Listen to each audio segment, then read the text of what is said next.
अस्सलाम everyone, welcome back to my channel. उम्मीद है कि आप लोग सब बिल्कुल ठीक होंगे। तो आज का जो हमारा टॉपिक है बहुत ज़्यादा इंटरेस्टिंग है, क्योंकि हर कोई उसके ऊपर सवाल करता रहता है मुझसे कि अगर हम अपने घर में एक कैट है हमारी और अगर हम उसको दूसरी कैट से इंट्रोड्यूस कराना चाहते हैं तो हम किस तरह से इंट्रोड्यूस करा सकते हैं। क्योंकि हम जब भी एक कैट हमारे पास होती है, अगर हम दूसरी कैट लेकर आते हैं तो आपस में दोनों इतना लड़ना स्टार्ट कर देती हैं कि हम खुद परेशान हो जाते हैं कि इनको किस तरह से हम रखें साथ में या उनको किस तरह से इंट्रोड्यूस करवाएं। अक्सर ये चीज़ घरों में देखने को मिलती है कि जब आपके पास एक कैट होती है और आप दूसरी कैट लेकर आते हो घर पे और अचानक से आप अपनी कैट के सामने दूसरी कैट को लेकर आते हो तो वो इतना ज़्यादा एग्रेसिव हो जाती है, या तो आपस में फाइट होना स्टार्ट हो जाती है, या फिर वो बहुत ज़्यादा जो है ना वो शोर करना स्टार्ट कर देती है, या फिर आपको भी अक्सर जो है वो काट लेती है। तो लोग इतना ज़्यादा परेशान हो जाते हैं कि जब हम अपने मनपसंद कैट लेकर आए इतना पैसा लगाकर, क्योंकि आजकल कैट्स बहुत ज़्यादा महंगी मिलती हैं, तो कैट्स के ऊपर पैसा लगा के जब हम दूसरी कैट उसके लिए लेकर आए हैं और वो इस तरह से उसका बिहेवियर होता है, तो कुछ लोग तो ये भी करते हैं कि उसी वक्त जो है ना उसको सेल आउट भी करके आ जाते हैं, क्योंकि वो इतना ज़्यादा परेशान हो जाते हैं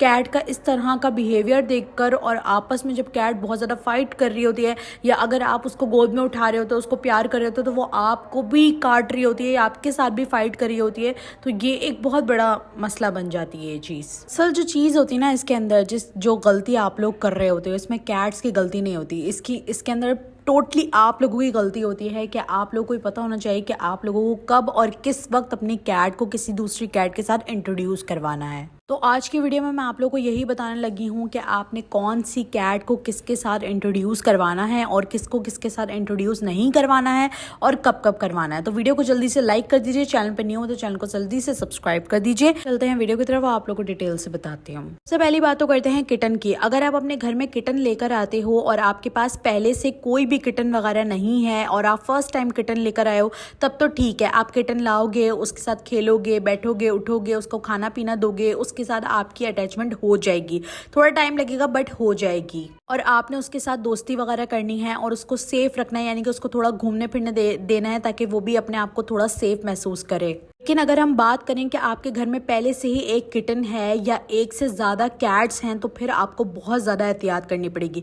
बहुत सारे लोग ये गलती करते हैं क्योंकि उनको इस चीज़ की नॉलेज नहीं होती कि कब उनको अपनी कैट को इंट्रोड्यूस करवाना है या किटन को इंट्रोड्यूस करवाना है और कौन सी कैट को किसके साथ इंट्रोड्यूस करवाना है। सबसे पहले तो बात करते हैं किटन की। अगर आप अपने घर पे एक किटन लेकर आए हो और पहले से आपके पास एक किटन है और आप एक किटन को किटन के साथ इंट्रोड्यूस करवा रहे हो, तो मसले वाली बात नहीं है। आपने पहले उसको लेकर आना है, उसको अपने साथ रखना है, फ़ौरन ही आपने इंट्रोड्यूस नहीं करवाना है। आपने उसको अपने साथ रखना है, अपने साथ उसकी दोस्ती बनानी है, उसकी अटैचमेंट करनी है, उसके साथ उसका खाना पीना खेलना सारी चीज़ें करनी है। कम से कम उसको एक दिन तो आपने देना है। क्यों? क्योंकि जब एक घर से किटन छोड़कर अब दूसरे घर पे आता है तो कैट और किटन्स थोड़े स्ट्रेस में आ जाते हैं, तो वो अचानक जब किसी और को देखेंगे अपने साथ तो वो थोड़े से एग्रेसिव हो जाते हैं। फर्स्ट डे तो आपने अपने किटन को ऐसी जगह पे रखना है कि उसको पता भी ना चले कि घर में कोई और दूसरी कैट भी है, यानी कि उसको नजर भी ना आए कि दूसरी कोई और किटन भी घर के अंदर है। और सबसे पहले आपने उसका एतबार जीतना है, उसको फील करवाना है, उसको रिलैक्स करवाना है कि वो जिस जगह पर है वो बिल्कुल सेफ है। आपको अपने किटन को रिलैक्स करने में तकरीबन एक दिन लग जाएगा और सेकंड डे आपने फिर अपने किटन को जो है वो दूसरी कैट या किटन के साथ जो है वो इंट्रोड्यूस करवाना है। जब आप नेक्स्ट डे अपने किटन को इंट्रोड्यूस करवाएंगे तो आप किस किस के साथ इंट्रोड्यूस करवा सकते हैं? किटन को किटन के साथ इंट्रोड्यूस करवा सकते हैं। अगर आपके पास दूसरा किटन है तो आप दोनों को साथ में रख सकते हो। वो थोड़ा सा गुस्सा करेंगे, गुर्राएंगे, बट ऐसी फाइट नहीं करेंगे जिससे आपको नुकसान पहुंचे। सबसे पहली चीज तो किटन को किटन के साथ रख सकते हैं, भले वो मेल हो या फीमेल हो। बात करते हैं कि कितनी एज के किटन को आप साथ रख सकते हैं। तो 3 to 4 मंथ्स के किटन जो होते हैं ना वो एवरेज होते हैं, आप उनको साथ में रख सकते हो। अब बात करते हैं कि कौन सी ऐसी कैट है जिनको आप साथ में नहीं रख सकते। जो अडल्ट मेल होते हैं ना, 2 मेल साथ में कभी भी नहीं रह सकते।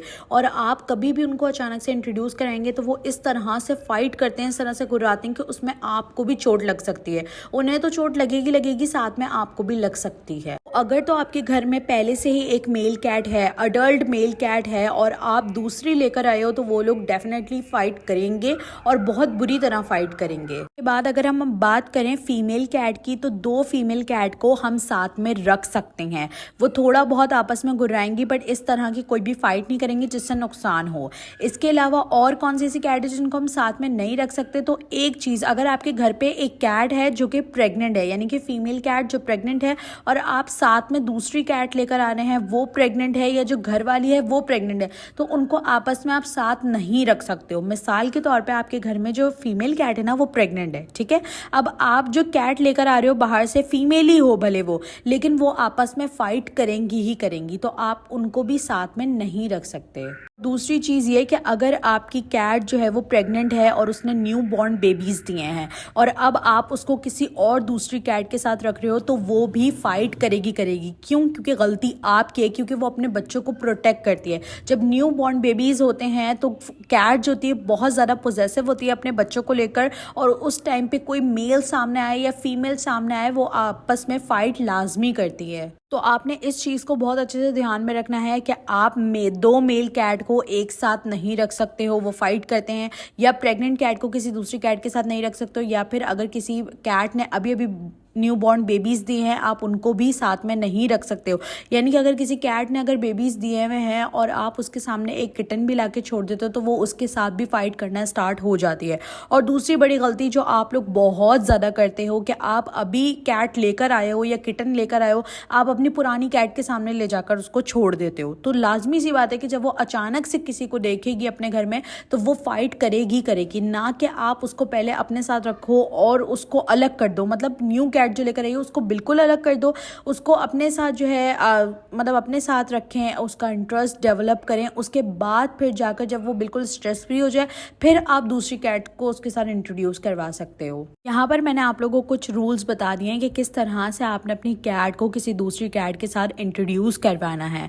तो अगर आपके घर में केज भी है और आप न्यू कैट लेकर आते हो और आप केज में भी रखते हो, और बाकी अगर वो देख रही है कि जो पुरानी कैट्स हैं आपके घर में, पहले जो आपकी कैट्स है वो ऐसे खुले भी घूम रही हैं और वो उनको देख रही है, तो वो उससे भी बहुत ज़्यादा स्ट्रेस में आ जाती है। और जब कैट न्यू घर में आती है तो वो पहले ही बहुत ज़्यादा स्ट्रेस में होती है, और जब वो इस तरह से दूसरी कोई कैट देखती है तो वो ये समझती है कि शायद यहाँ पर मेरी मतलब मैं ठीक नहीं हूँ, या मैं दूसरी जगह पे आ गई हूँ, या मेरे साथ कुछ गलत होगा, या मेरे साथ कोई नुकसान होगा, तो इस वजह से वो फाइट करना स्टार्ट कर देती है।